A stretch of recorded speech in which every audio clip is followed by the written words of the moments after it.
listening to the Effective Statistician podcast, the weekly podcast with Alexander Schacht and Benjamin Pieske, designed to help you reach your potential, lead great science, and serve patients without becoming overwhelmed by work. And today we have another short episode, a Friday episode. And yes, we are getting to more than once a week, and I hope that we get that to a very, very consistent kind of rhythm next year. Actually, for next year, I plan on much more content to be provided to you for free. So stay tuned for this. Today, I want to talk about strategy.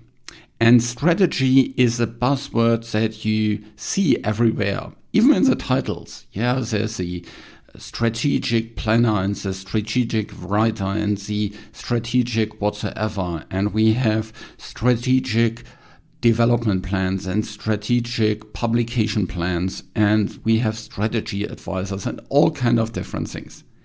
But what is actually strategy? And to better understand strategy, we need to go back a little bit in time. Actually, let's go back more than 2,000 years ago. At that time, there was a war in what's now Italy. And a famous guy called Hannibal was invading Italy, which was at the time the Roman Empire, or the early parts of the Roman Empire, and was moving through Italy, devastating things. And then one day at Cannae, the big Roman army faced Hannibal. And the big Roman army was actually much bigger than the army by Hannibal. But Hannibal was much more capable in terms of strategy. So he faced this problem that there is a much bigger army on the other side. And usually that means the bigger army wins. However, he was understanding a couple of different things about the Romans and how they will behave. So he basically designed a trap for them that they would go into, and with which trap and with kind of this designed strategy, he could nullify the advantages of having more people. So what did he do? So when these two armies faced each other, he positioned his army in such a way that it would be kind of like an arc pointing towards the Roman army. And so the middle part of the army would be most closest to the Roman army. And when then the two armies hit on each other, he had instructed this middle part to actually retreat. And because he knew whenever the Romans will see someone is retreating, they will go all in that direction. And of course, this is what happened. All the Romans were seeing, in the middle, there is the army by Hannibal breaking down. Or at least they thought it's breaking down. Let's go all in. And they moved all in. At the same time, the sides of the army by Hannibal were moving to the front. And also the cavalry was defeating the Roman cavalry and then attacking from the back, which was also a completely new thing. And by doing this, they pulled all the Roman army together into such a dense field that the middle part of the Roman army couldn't move anymore. And they had completely built a circle around. And so because most of the Roman army was basically sitting in the middle, they couldn't do anything. And that nullified their advantage of being many more. In the end, it was an absolute catastrophe for the Roman army. A large part of the Roman elite was killed. Most of Italy was then occupied by Hannibal. And so that was really, really catastrophic learning for the Romans. But the Romans then learned strategy from Hannibal. The hard way, of course, but they learned it. Now, what we can learn from Hannibal and what can we learn from strategy and from military? And maybe you don't want to learn from military because that is bad. Unfortunately, we as humans have invested a lot of time and thinking and unfortunately also lives in that. But let's at least learn from that area because these are the first big organizations that we had as humans, unfortunately. But, well, that's the case. A strategy helps an organization or an individual to have aligned, cohesive action over time. And through that, create an advantage and to win. Why is that so important? Well, the first thing is, if you run an organization, a team, or maybe just yourself, you want to make sure that all the actions that you have is aligned and goes into the same direction and actually helps each other. Yeah, that there's synergies here. That is the point of working together, to create synergies. However, you can only exploit them if there's a strategy behind it. If people understand the strategy and can act accordingly. A strategy is kind of a decision framework. It helps everybody working alongside the strategy to make aligned decisions, to know what to do, to know where to go, to know what opportunity to pursue and what opportunity not to pursue. In the case of Hannibal, everybody in his army knew what to do, when to fight back, when to retreat, when to attack, where to attack, and what to do. They also knew what to expect. And so that helped them work over time and space in an aligned way. It also helps if, for example, there's new opportunities. Do I go for this opportunity? Do I, don't know, run after some Romans that are fleeing? No, stay with the main army. What do I do once I have defeated the Roman cavalry? Well, attack from the back. All these kind of different things were really, really important to understand. So, there's a couple of different things about a strategy, and the kernel of a strategy has always three things in it. The first thing that a good strategy always have is a clear diagnosis in terms of what's actually going on here. It helps you to have a deep understanding of the overall situation. And imagine you're thinking about your personal strategy or your group strategy. Have an understanding of what is the value that you're generating.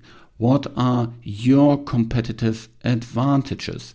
And if you think there's no competition, well, there is.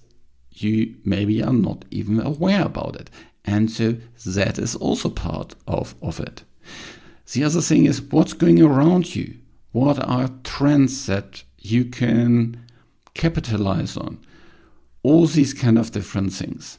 That means you have a good diagnosis of the problem.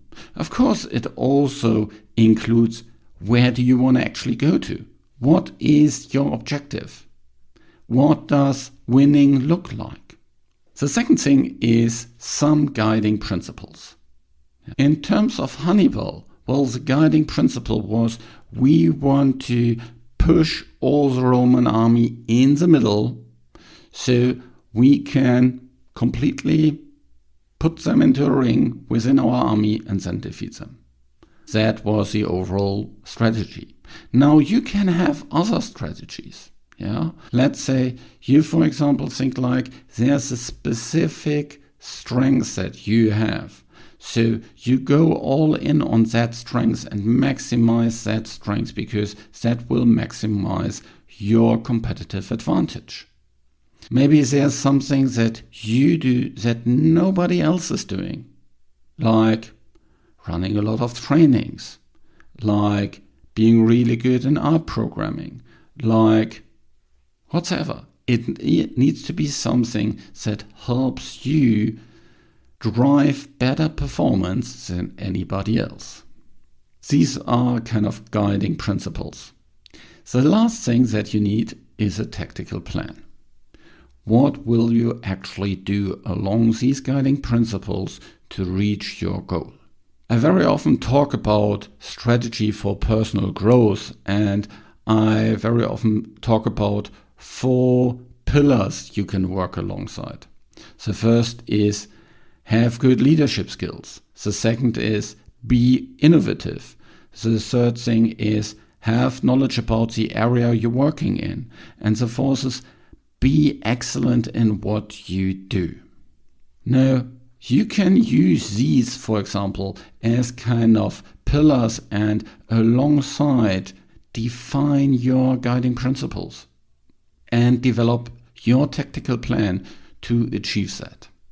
So, strategy is a way to win. And you can see that not only in military, but you can see that also in the business again and again and again. A strategy helps you to design a competitive advantage. It helps you to do something that is very, very hard to replicate by others. So, for example, another thing could be, let's think about Apple. What is Apple's strategy? Well, it's surely not to compete on price. It's about competing on the brand, to build a brand that people would love to buy from. It is about having this closed system where everything is controlled by Apple, where through that they can make sure that all the interfaces always work, the user experience is really good, this kind of all the apps that are created in there. They have a strategy of always being innovative at the forefront. They don't have a second mover kind of strategy. Yeah. Couple of these things are really, really hard to replicate. For example, Apple's brand. So what are things for you that are very unique to you, that only you can do? How can you provide value that nobody else can do? In which play field do you choose to compete? This is a decision. This is another aspect of strategy. It is a design. You can influence it. You can choose where to play, how to play, all these kind of different things. There are no rules other than, compliance and legal and things like this. But these are very, very, very broad things. These are not really constraints. How can you leverage and get more resources? One of the ways to get more resources is to, for example, become better in terms of influencing leadership. For me, one of my strategic pillars is my podcast, is everything that I do to provide more content, because that helps me to be more visible, to be of more service, that helps me to attract people that want to work with me, that have already trust in me because they listen to my podcast. And does this give me a competitive advantage? Of course it does. Because most of the people are either feared to start a podcast, or they don't think they don't have the time or the ideas or whatsoever. There's very often a lot of inertia in the things going around.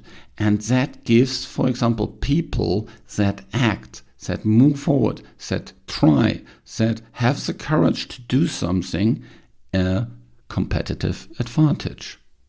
So think about strategy in a different way in the future. Just don't think about strategy like, we need to have a grand vision, or we just need to have bold goals, or things like that. That's not strategy. Maybe these are certain components of a bigger strategy, but that is not strategy. There's a lot of bad strategy out there. And it's surprising how few companies and even less individuals have a personal strategy. Now, if you are running your team, if you're running an organization, maybe if you're even running your own company, I have something for you. Middle of December, I'm creating a workshop, or I'm running a workshop in Frankfurt to help you establish your strategy, to help you understand how you, your team, your organization, your company can win and what is needed for this. It's a 3-day workshop, and it's actually my first face-to-face workshop that I'm completely organizing on my own. And if you're interested in that, just send me a message on LinkedIn or write me a message via my newsletter, any of these kind of things. Contact me, and then we can have a discussion about whether you're the right person for that and what are the details around it. So stay tuned for more episodes in the coming year and for more of these short episodes on a Friday.